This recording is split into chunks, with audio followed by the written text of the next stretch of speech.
Hey, Facebook, what's up? Just driving to work and thinking about some stuff. So, one of the things I'm doing, and one of the things that I think a lot of people need to do, especially in today's society, is fasting. So, today I'm on day 3 of a water-only fast, and I feel good. Really, really good. And people think this is crazy. But I don't care, because the results are amazing. I did a 5-day fast in May, 4 months ago. Dropped about 10 pounds, and most of that was actually body fat.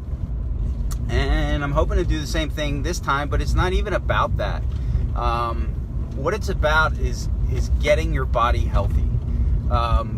When you don't eat, when you stop loading stuff into your body, the body can then focus on healing. And so at my age, I'm 48, I have stuff to heal, and I'm sure you do too. If we look at society, if we look at the population of the United States, we have 100 million people who are diabetic or pre-diabetic, essentially pre-diabetic. And they think they're going to solve this problem with taking supplements. Guess what? You will not. Supplements will not fix you. Your diet, and especially how you eat and when you eat, matter. There's something called chronobiology, and basically that says that you get up at a certain time, your body wakes up. There are genes. They're called Peer 1 and Peer 2 genes.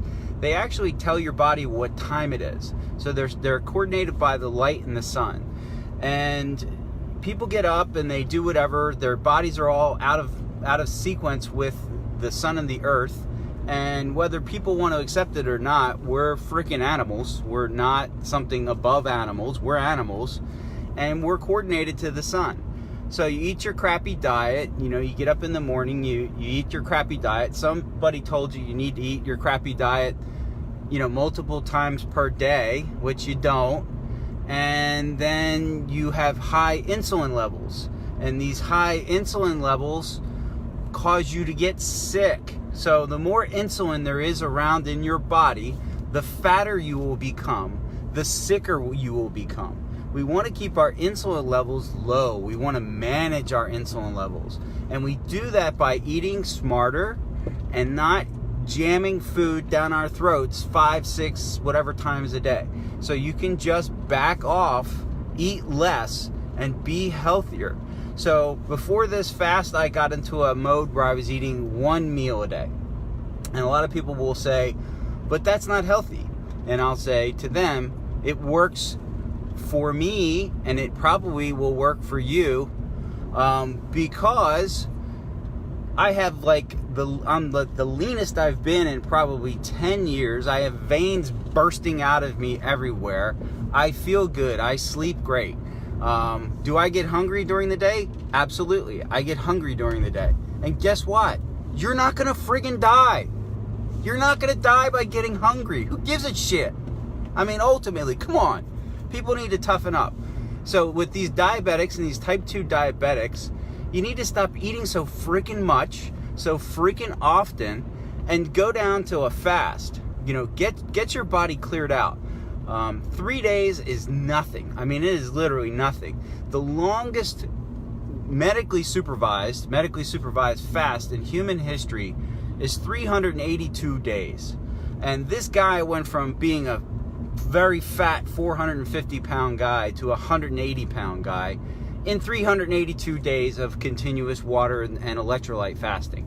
So this is the way that you get unsick. You get unstuck, because you're eating crap or you're eating bad food. Even if you're eating good food, giving your body a break every once in a while is just so incredibly powerful. It's so purifying, and it just allows your body to catch up. So I basically tell anybody in any chronic disease state, stop eating. Stop eating for a while. You're not going to die. especially type 2 diabetics. This is exactly what you folks need. I just finished writing a book about type 2 diabetes, and the purpose of this book is to basically shake up an industry that is absolutely stupid. So they take these type 2 diabetics and they give them insulin. That's like giving an alcoholic beer or wine. I mean, they have too much insulin to begin with. It's the stupidest thing ever. And so then what happens is their body starts to lose the ability to make insulin because there's too much insulin around. It's like anything. It's like we have too much of it around. Your body says, well, I don't need to be making this because they're injecting it 3 times a day, which they shouldn't be because it's stupid. And then their body starts to stop losing the ability to make insulin. And then they're type 1 diabetic. And now they're really fucked up. Pardon my French. But this is what happens. This is what's happening at an epidemic level.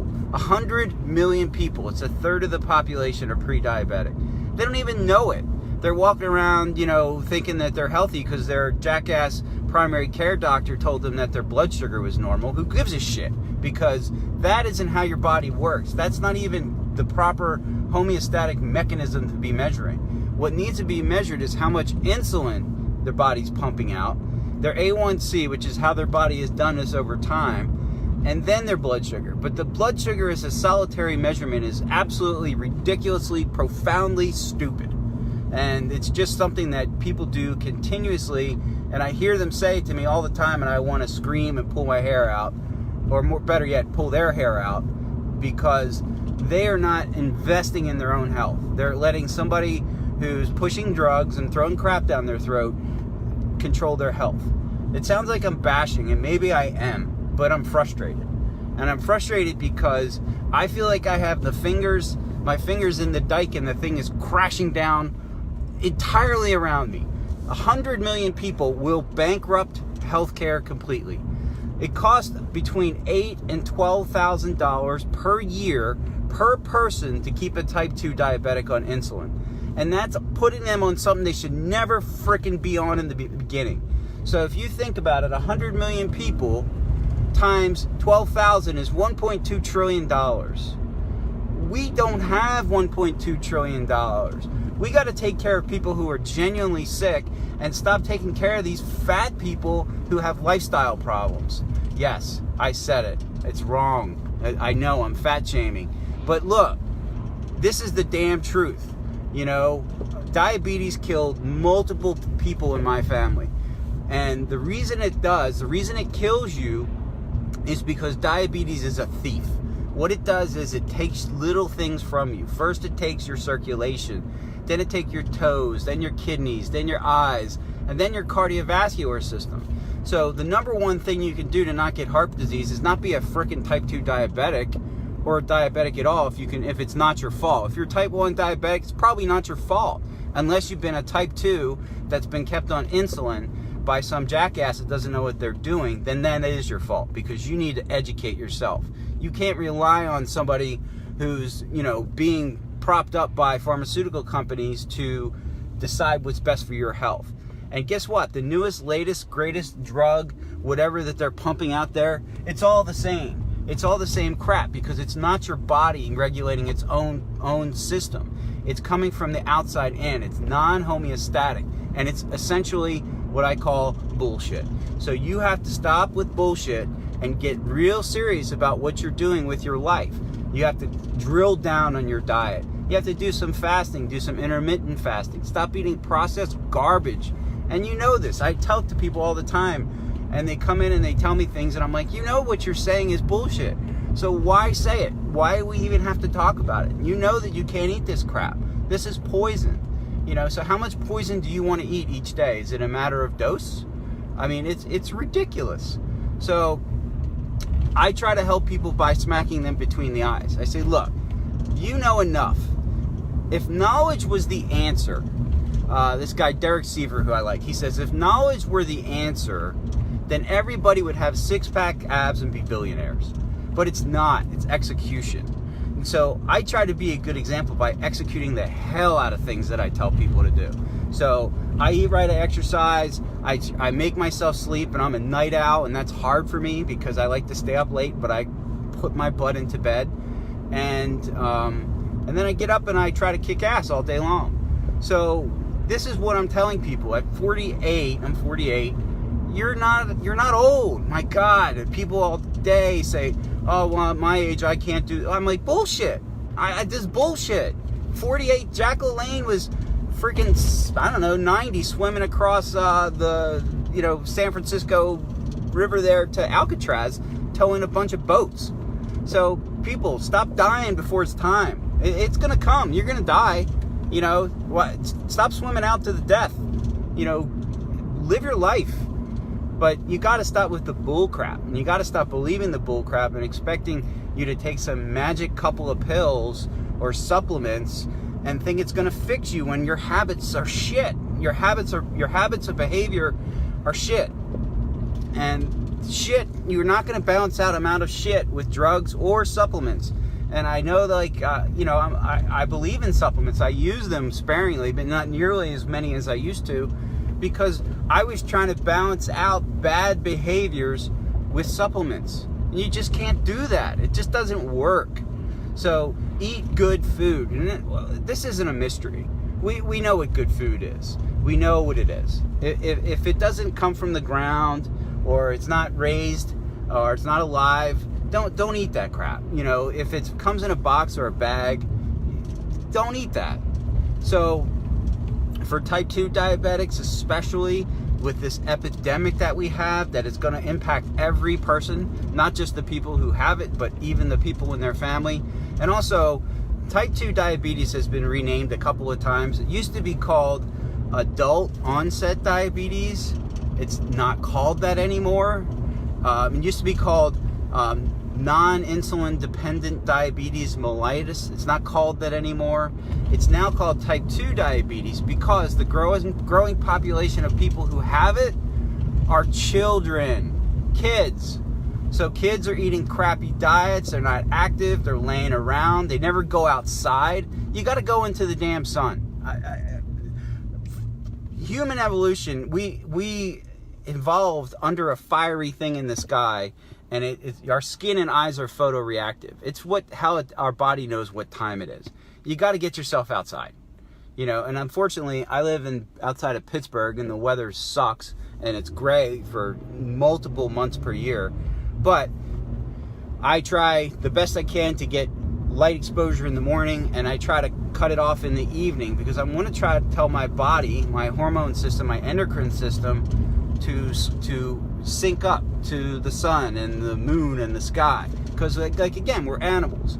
Also too, when you have your insulin level up all the time, when you're eating 6 meals a day or whatever stupidity that you're invested in, that causes hypertension.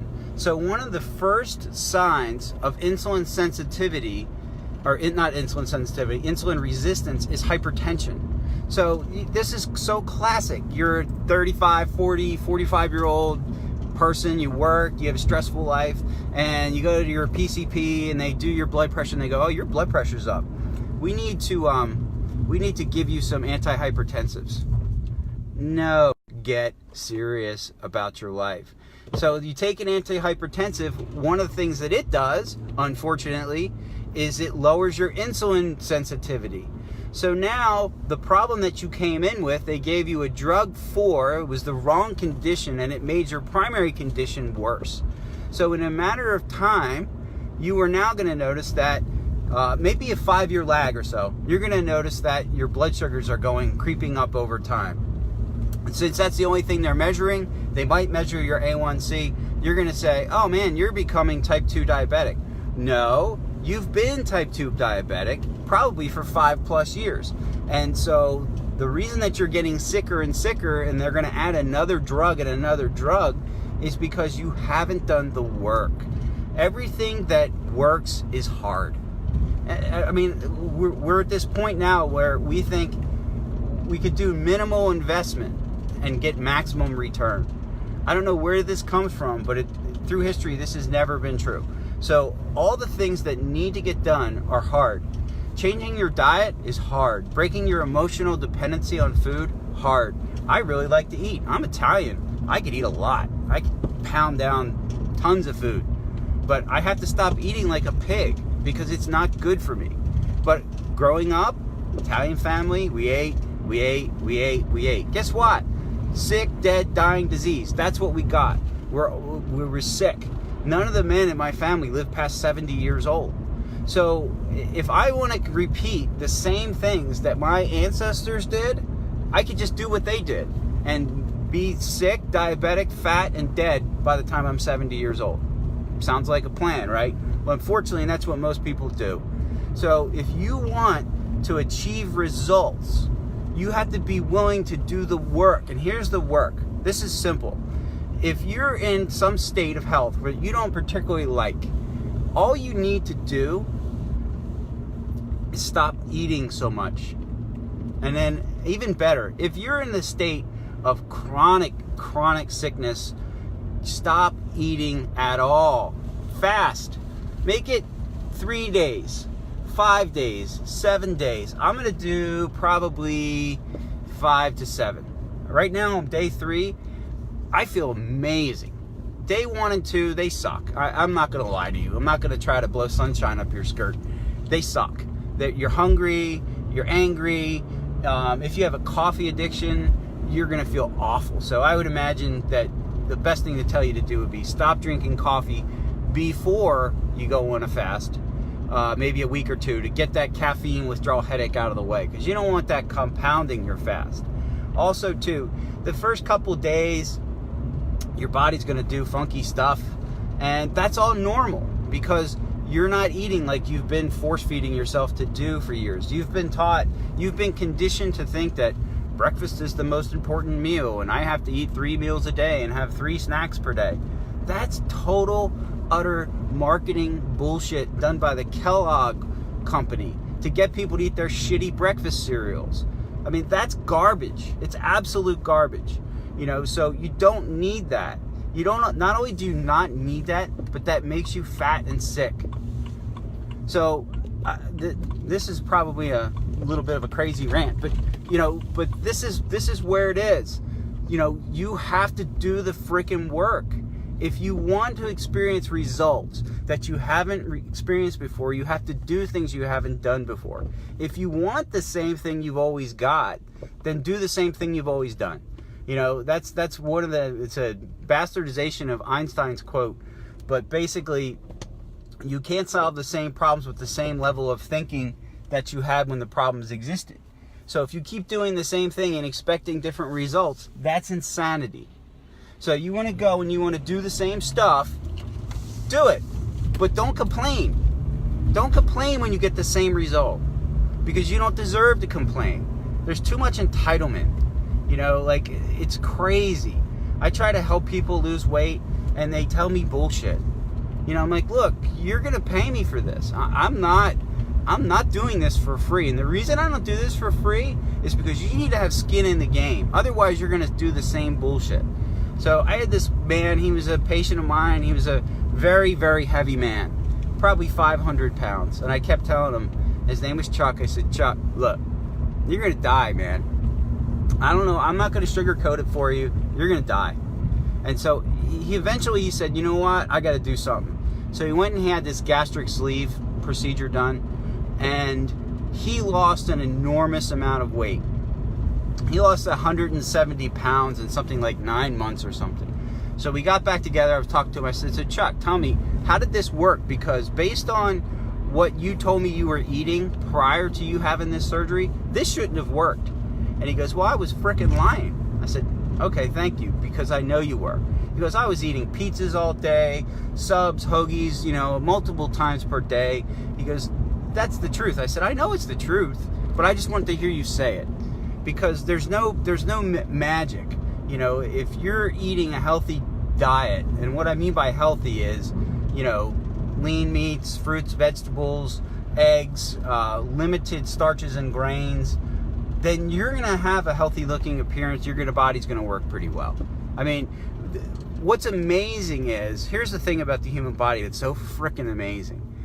It's healthy despite the shit that we do to it most of the time. So you know, big things people do, these extreme things that they do, and they're healthy in spite of it, not because of it.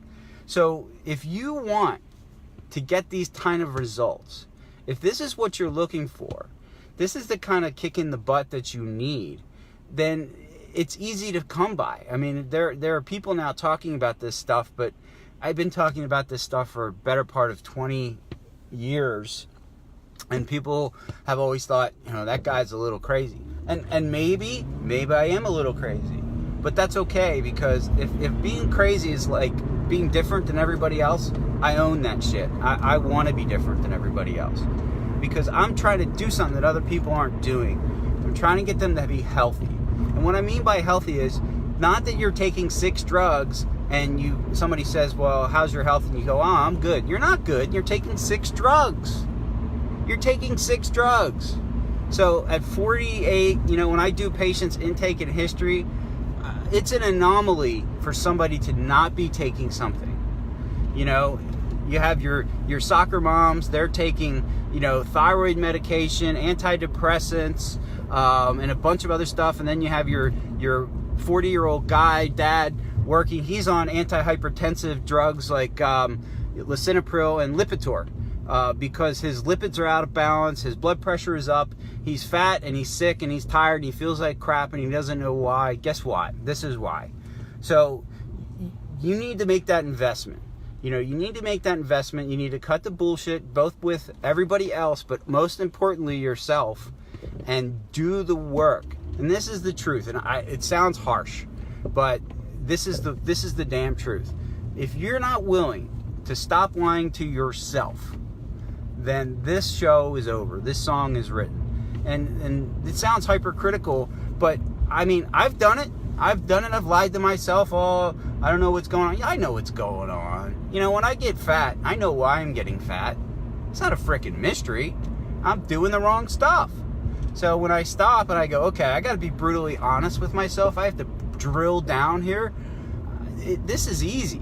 You know, get brutally freaking honest. Get brutally freaking honest with yourself and do the work. Do the work and you will be rewarded. So that's it. You know, good rant, a couple people watching. But, you know, that's what I'm trying to tell people now. You need to look at things with a critical eye. You need to really drill down. Be 100% honest and accountable for the things that you do, because it matters. It 100% matters. And it's something that it's obtainable. You know, I see people all the time, they get healthy, they lose weight, they feel better than they ever felt. It's so obtainable. But it's just, you just have to be able to change the way you do things. It's within your reach. And you don't need to pay somebody thousands and thousands of dollars or invest in hundreds of dollars in supplements. You really don't need to do that. It's not necessary. You can just start by doing some intermittent fasting and some flat out fasting. You know, so for this week, my grocery bill is $0. You know, like, I mean, not only did it not cost me money, it cost me less. I didn't buy any food. Why? Because I'm not eating any. And yeah, does that sound extreme to you? Probably does. And I'm sorry to say, but human beings are set up. We're engineered to survive in times of famine. We are specifically engineered. That's what body fat is. Body fat is food.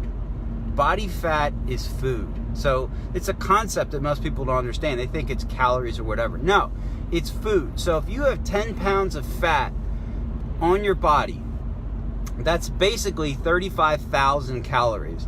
That'll run somebody in base level metabolism for about 17 days, probably more, probably 20, 25 days. And that's 10 pounds of fat.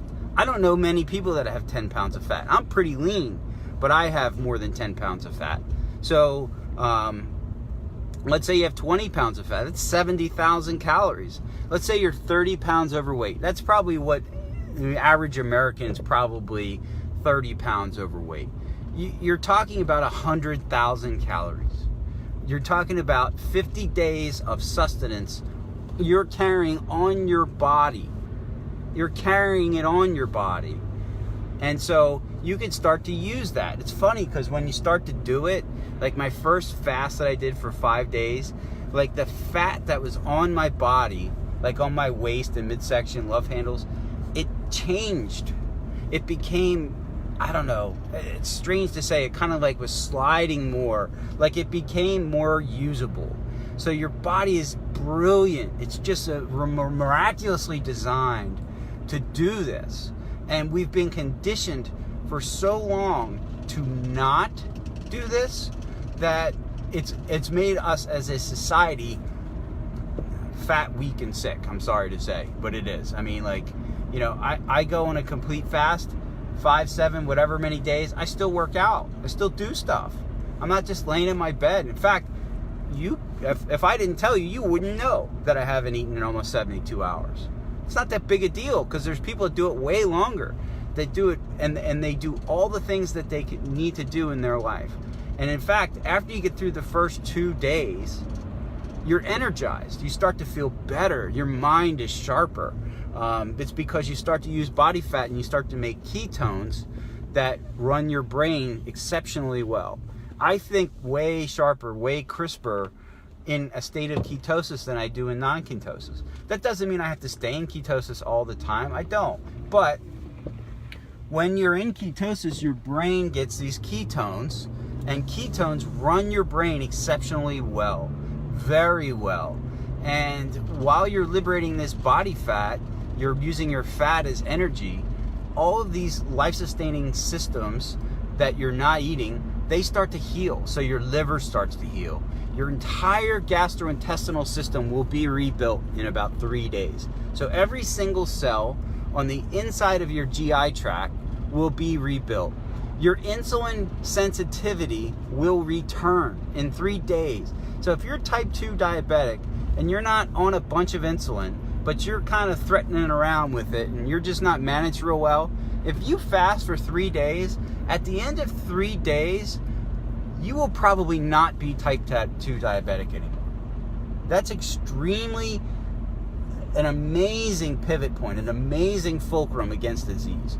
So you will probably not be diabetic anymore at the end of 3 days because there's no food, and therefore your body doesn't need to pump out all of this insulin all the time, and your insulin sensitivity will go up dramatically, your blood sugar will come down enormously, and then you'll be regulated on ketones. So this will be an amazing thing for you. It could very well cure you of your disease. Now, if you go back to doing the same stupid shit that made you sick, including not sleeping right, if you just miss 1 night of sleep, if you have a poor night of sleep, your insulin sensitivity is reduced 50%. You can't do it. You have to sleep. We're animals. You know, you have to go to bed at a reasonable time, preferably before midnight. If you can. If you're working nights, stuff like that, that's hard on you. That's really hard on you. So you have to be really conscientious about your sleep cycle, or you're going to set yourself up some chronic disease state. The diabetes, heart disease, cancer, all that stuff is higher. Something that has toxic stuff in it, then you're better off not consuming it. And again, I'm not just bashing supplements, but it's not the way to do things. Your food should be first. Your quality food should be first. And the reason that is the case is because that's how your body is set up to run. And there are things in food, for example, broccoli. So we eat broccoli, it has diindole methane and indole 3 carbinol and all of these other really healthy sulfur-based things that were in broccoli before we discovered them.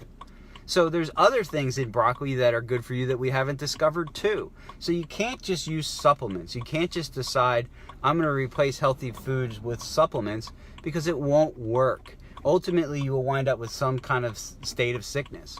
So you need to eat whole foods. You need to eat them in a good quantity. You need to back off of all the corn-based crap, the high fructose sugar, all that other stuff, and this will get you well. So my rant is done. I hope you got value from it. It was just stuff on my mind, and I'll probably be back with another rant next week. But if you come away with anything, just know that, you know, a fast is a big, powerful weapon to use against disease, almost all disease. And it can just help purify your body, clean you out, and just get you feeling better. And it's entirely normal, it's entirely safe.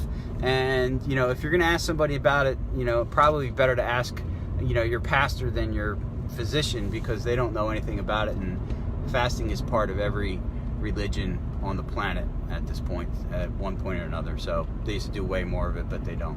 But anyway, that's it. Have a good day. Try to get some sun. I'm not going to. That's it. Peace out. Take care.